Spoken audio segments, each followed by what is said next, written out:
Hey there, friends. Mabuhay. Good morning. Today we're digging into something really important, Jeremiah 6. Um, Jeremiah 6 is the chapter that Carol and I read last night, and I want to share uh, to you our reflections on our readings. Imagine you're in Jeremiah's shoes, trying to get through to your friends and family about a serious danger ahead.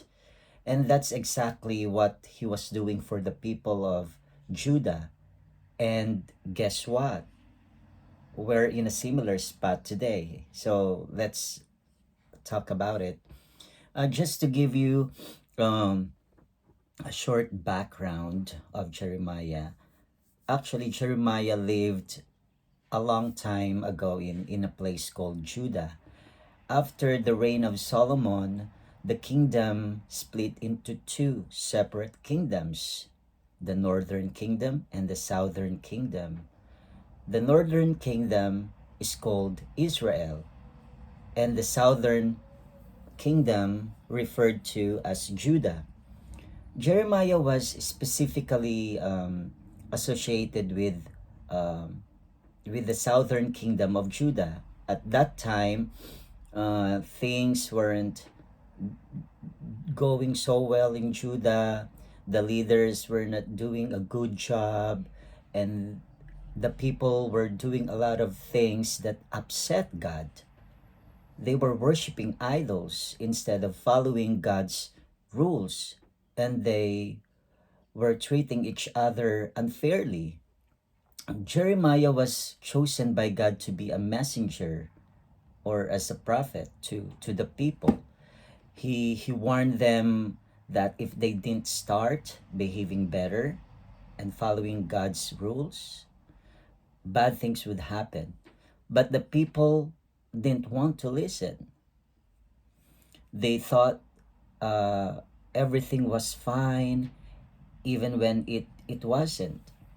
So they ignored Jeremiah's warnings. In Jeremiah 6, he talks about how serious the situation is and how important it is for the people to change their ways. He's trying to help people see that they need to turn back to God before it's too late. So I got main points that I want to discuss with you. So one point is, don't miss the signs. Just like when your phone buzzes with an emergency alert, God's trying to get your attention.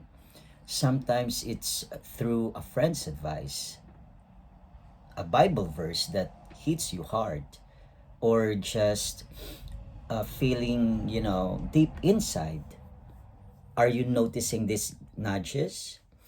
Or are you brushing them off, thinking they are not important?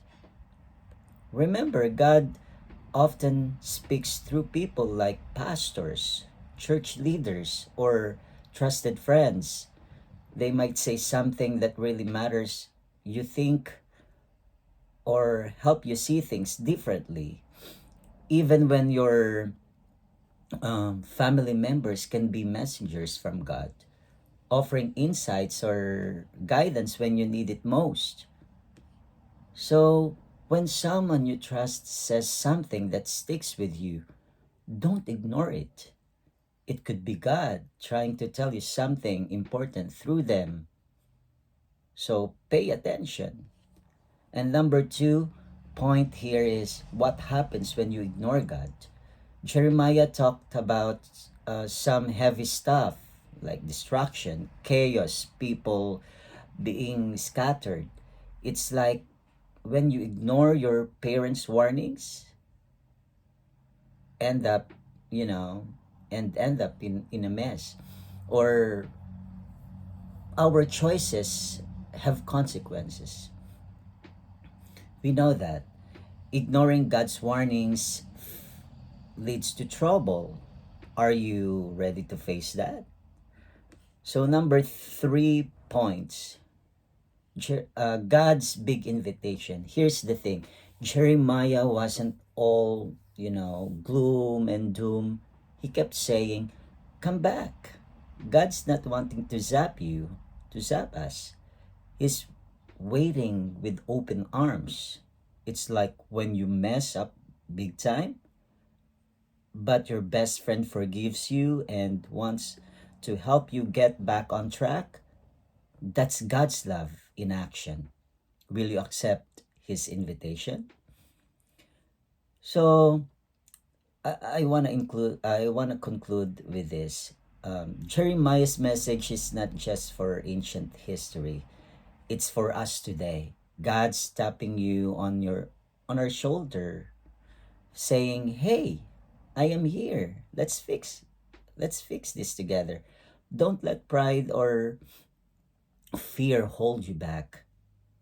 Take that step towards God. He's waiting to turn your mess into a message of redemption." So, what it's gonna be? Ignore the warning or embrace God's love? So, the choice is yours, my dear brothers and sisters, my dear friends. But remember, God's love is calling you home. God bless.